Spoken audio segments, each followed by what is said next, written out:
It's a beautiful day to be working on the garden, and so that's what I've been doing all day. Now, let me turn this camera around and show you what we are working on, and then I'm going to get back to the real purpose of this video, which is to discuss how you can improve your worm business clientele.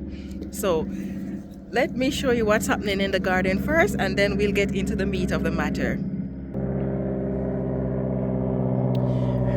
There's a plane passing by, so I'll just wait until it's gone.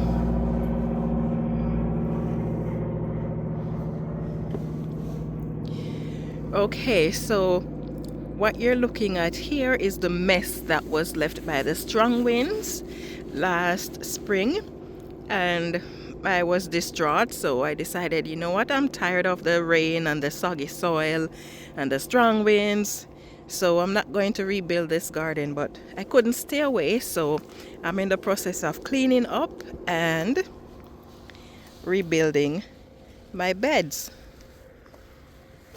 This one only needs a cover. Okay, so let's get back to the meat of the matter. And that is growing a worm business clientele, because this is something that a lot of people don't really consider. They might ask themselves, who are they going to sell to? Right? They might ask themselves, who are they going to sell to? And they think, okay, I'm going to sell my worms to gardeners. I'm going to sell my worm castings to gardeners, which is good. Or they might think the bait shop or something to that effect.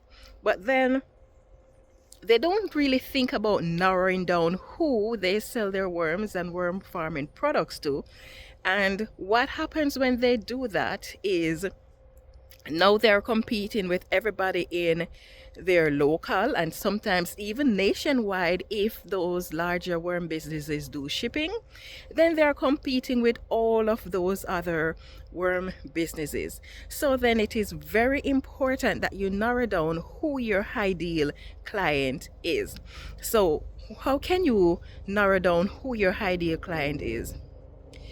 Let's say you have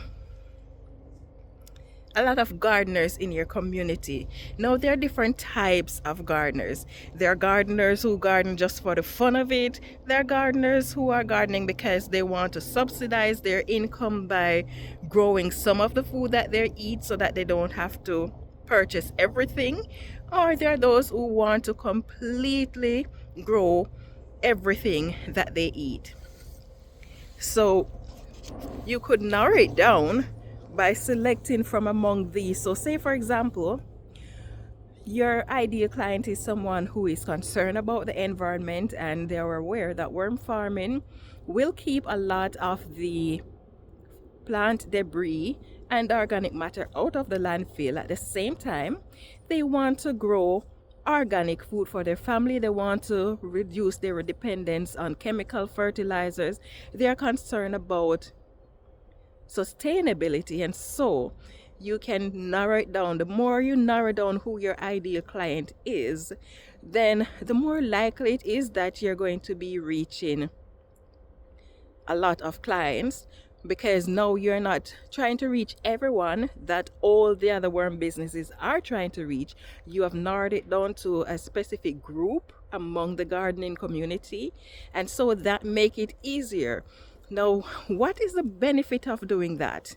For one, if you narrow down who your ideal client is, then as you create content to attract these clients, as you create your products to attract these clients, you can tailor the products, the services, and the content to meet that specific group of people needs.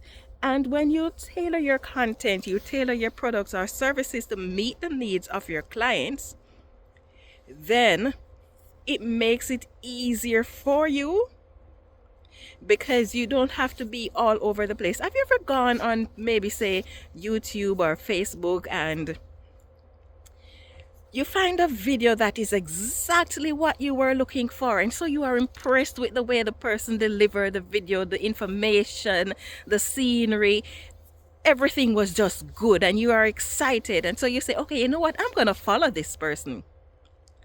And you go and you start scanning through the person's channel, and then you look and you see things like they're doing worm farming, they're doing gardening, they're talking about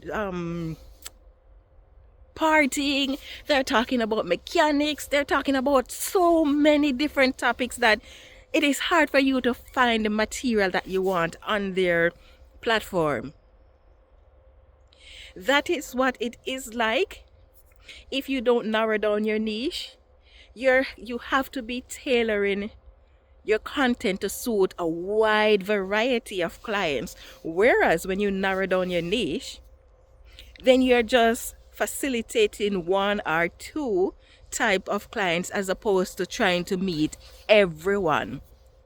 That makes it so much easier. So as you start your worm farming business, this is something very important to consider: who your ideal client is and why it is so important that you identify who they are. So in our next video, we are going to be discussing how you can identify who your ideal clients are. So stay tuned, and I hope to see you in our next video. Yeah man, a time for grow.